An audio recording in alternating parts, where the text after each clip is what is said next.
You're a yummy bowl of spaghetti. I'll get to you later. You can't stop weak hand cucks selling low prices, friends. You just can't do it. They were not meant to make it. The market has to rinse them out. Unfortunately, it's been the everlasting pain scenario. How much longer? How much longer running out of bullets? We're not running out of fists, friends. We still got Spoonie. We still got Spoonie. Spoonie's never going to turn his back on us. Soy boys are always going to sell and leave. And when prices go down, it's just a signal. You got to believe harder. Is it cope? Is it hopium? Yes, it's all of the above. That's how everybody else made it. There was no secret formula. That's it. It was blind faith. There will be confessions, Rex stories in 2026, friends. These people won't be retired. Why? They have sold discounted coins now to go chase the top of soy, which was the expensive stuff in the past 6 to 12 months. Now, the cheap stuff that they sold is actually going to go back up, and the soy stuff they're in, they realize they've trapped because they started buying into fluff junk narratives. That's what's going to happen on the rotation. Friendly reminder, Uniswap and Matcha only delist Hex specifically out of a list of, look at all these lists, okay? See all these coins? So Uniswap delists Hex, but they allow alleged SEC securities, honeypots, rugs, scams. North Korea addresses can still trade on Uniswap.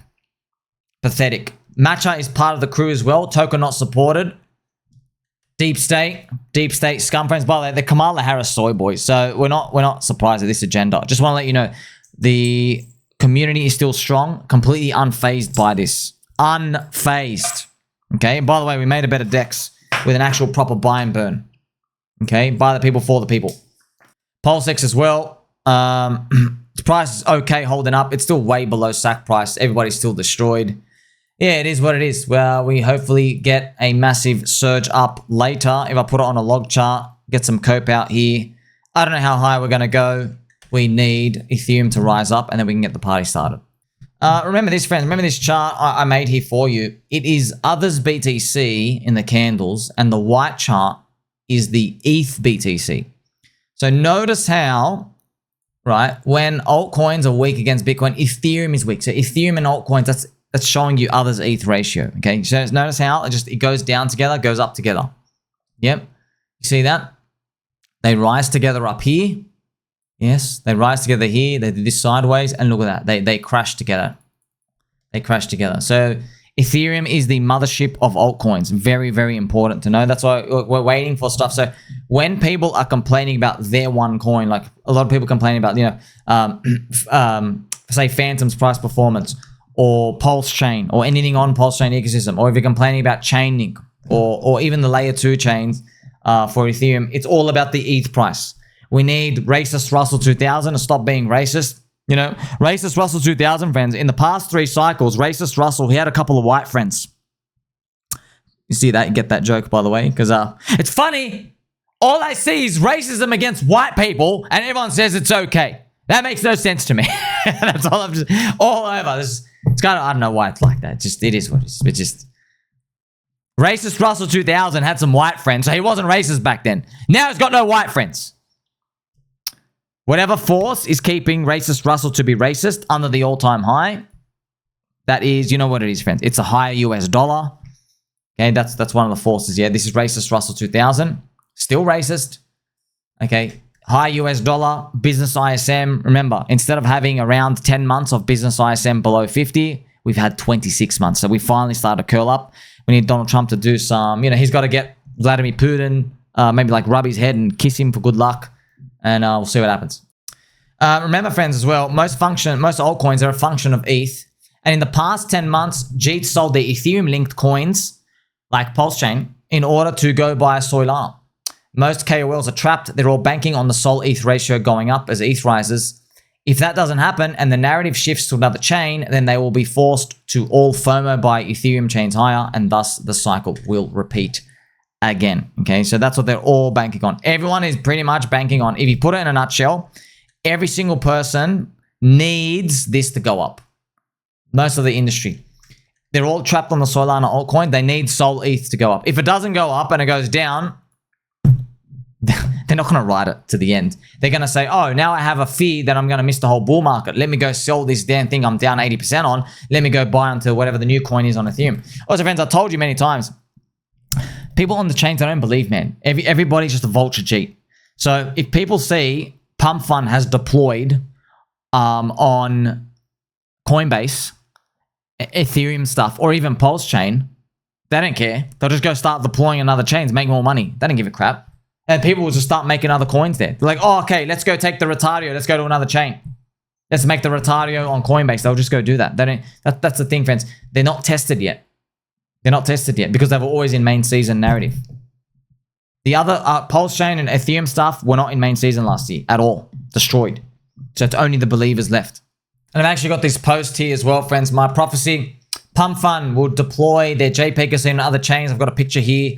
PumpFun, Base, Ethereum, PulseChain. Now, I know they've already got, oh, we got pump ties. It doesn't matter. Okay, they got the website. They don't give a crap. They'll do that. They'll do that. They still got to launch their token, though, which will be, yeah. Every single token airdrop has been literally down only. Look what happened to the Penguins as well. Everything. Like, just to show you. Oh, it's always the same thing. Whenever there's an airdrop, it peaked up here, down 90%. Wow, man. Every time. Every single time. Every time. Without fail. Goes on, and then we're down 87%. We're actually down here. Bang. Yeah, like a lot of people, yeah, they got, you'll see.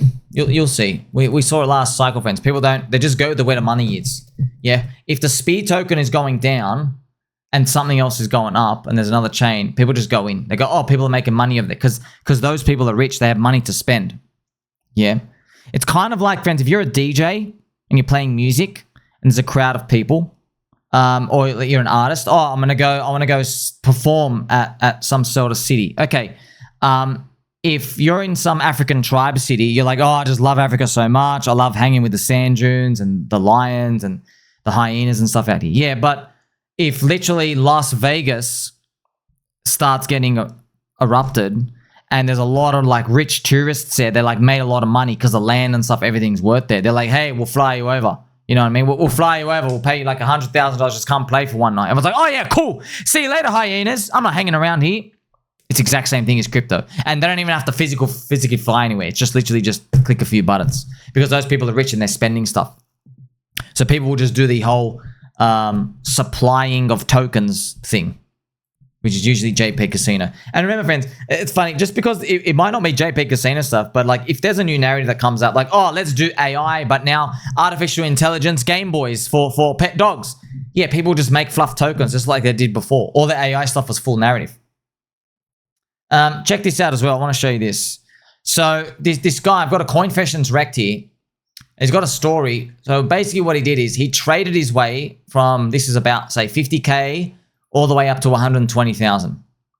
Then he didn't sell. But then he traded his way up to about $120,000. But then he full ported and he traded his way. He bought this. Remember, this is a 3-day chart. He bought Griffin at 340 million market cap on Soylana.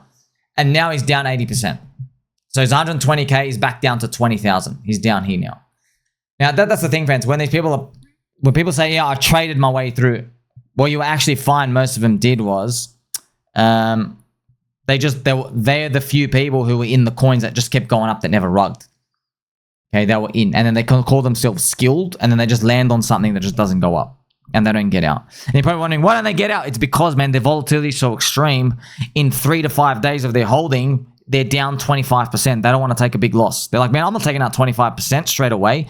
It'll come back because that's what happens the past 5 times I win a trade. During the up-only Soylana part, the trades kept coming back. It drops 25%, it comes back, they get out for break even. Yeah, but this one drops 25, drops 25, drops 25, now you're down 80%. That's exactly what happened. That's how you get this chart. That's why when the tide goes out, you get to see who's swimming naked. Yeah, you get to see who's got a small willy. Look, fans, that's the thing. Look, obviously, Ethereum has had a big wash, destruction. But Soylana, you have not seen what happened to these people when you're just red on the weekly super trend and you're bleeding out to other chains. You haven't seen that that appear. And that's your risk with anything. Okay. Like, for example, like, yeah, of course, PulseChain's price action has been weak, of course. However, survived minus 99%. Survived Richard not being here for 3+ years. Yeah. Survived SEC tax. Survived gatekeeping. Survived Uniswap and heaps of other soy institutions trying to spill soy latte all over us. All of this, surviving and thriving. 2 conferences per year, 170 content creators, 70 plus streamers, 250,000 people in there. We are mogging Corridanzo on-chain volume like 10 to 1. We are smashing them out of this park. Mog. You see what I mean? Like that. So we have been tested. Other things have been in favor. We're still here. You get it? That's the difference, friends. Check this out as well. Right Side of History Award. Decent Human Being Award. I love this. This is gold. So this is a Bitcoin logo, right? So what am I saying that's accompanying this photo? Bitcoin maxis have just watched Michael Saylor buy $2 billion of Bitcoin. The price drops 20% after that moment, like a brick wall hit. And the altcoins have gained strength as Bitcoin drops. But they still think altcoins are dead for the cycle. They still think there's no narrative. Remember this sentence, my friends. Price moves first, narrative follows later. Okay? That's it. And I've got to play for you some gentle angel music because, you know, you got to get it through your head now. You got to get it through your head, friends. Okay? The best altcoin narrative for you that you can possibly imagine is everything I just said. Michael Saylor just bought, and the 2 billion buy was not enough to make Bitcoin gain any market share on altcoins. There's your narrative. It's right there. But that's not a retailer narrative. That is trading price action. Yeah. Price moves first, narrative follows. Here's a cute Pikachu with the parcel delivery. We've got some friendship. We've got a box of friendship before you. Now, see, that's price action, friends. Shout out to Hoggy Boo as well. Thank you, very good, kind sir. That's awesome. Dude has been buying $23 billion the last 4 months. He's the only reason we hit 100K. You know what, Mr. Easy Way Out? You're right. A lot of people do believe that. But yeah, Saylor buying, clipping out here. But it could be a big representation of why Bitcoin dominance did its move. That could be it. See, remember, it's not about trying to figure out the specific reason, but yeah, it is something to think about when you're looking at Bitcoin dominance going up for the first time in a Bitcoin halving year. Bitcoin dominance never went up in a Bitcoin halving year. There was always altcoins got a line, but on this one, wrecked. That's why, look, I believe when this thing comes down, man, it's gonna. I thought we were gonna do it here. We had one more fake out. But this is the Ethereum capitulation. But just, man, we're gonna have to drop like a rock. Who else is up here? Who's buying up here? Everyone says institutions, demand institutions. Oh, you mean these same institutions that just watched Donald Trump get elected? Do you mean the same institutions that just watched Trump buy $400 million of Ethereum? Those institutions? You mean the same institutions who are actively watching Donald Trump gut the SEC and tell them to lift all the regulatory stuff against Uniswap, Coinbase, Gemini? You mean those institutions? The ones who are literally watching Donald pump, usher in a double alt season wave. Those institutions is exactly what I thought. Oh, you mean the same institutions that are dumping their Bitcoin on the ETF right now? Fidelity sold, Arkham sold, ARK sold, Gayscale sold, Rocca Negra also sold $150 million of BTC. This is from Arkham as well. So it's funny, friends. All major ETF holders, they're dumping their BTC around here. So what I'm telling you, man, the clients are trash. The ETF holders are trash. People selling, you are absolutely trash. You don't believe in BTC. You're garbage. You were just there for momentum. You're trading out already, and you're Jeets. They're trading narratives, and they're dumping out due to fear, stock market, and the tariffs. I don't know how these retardios even make money. So you want to know how they make money? They find rich cuckolds to give them money, and then they take a fee from it. And they convince them that their shitty little barely beating the stock market return is actually great. That's how they make money. They find the big whale with $1 billion, and they're like, okay, yeah, I'll invest it for you. I'll take a little split of that. That's how they make money. They don't make money by doing what you and I do, which is wearing Pokemon hats, Gengar, okay, Ghost Pokemon, friends. This is a very pivotal moment in Pokemon. When you encounter your first Ghost Pokemon and you realize you can't do anything about them, okay, you need to get like a Psybeam attack or something else, one of the magic attacks. Yes, it's startling, okay, you remember it. Well, these cucks as well, they're going to remember getting cucked buy Ponzi altcoins pumping to the moon again in the fourth cycle. And they're not going to have any reason to doubt it this time because we're going to say, oh, Donald Trump matrix dodged the bullet, fired Gary Gensler. We said it was coming. Why aren't you listening? We have bigger balls than they do, friends. It's true. Now, there's this quote here. I covered in Juicy Use, but man, I keep coming back to it. I really do think about this, man. This is now the second time Jim Cramer has done a bullish mention on Michael Saylor and MicroStrategy and Bitcoin. I'm thinking about it, friends. Like, this is what Uncle Peter Schiff, he mentioned, you know, CNBC Jim Cramer. He put the nail in the coffin. He said, I'm not worried about Saylor. He's a survivor. I think about that, man. I really do, friends. Jim Cramer, you know, friends, he can do some, his prophecies, they cannot be faded. They can't be understated, okay? But it is tough for the rest of us because this is what we're all feeling. We're all feeling Ethereum going down. This is Vitalik, 4,000 IQ alien.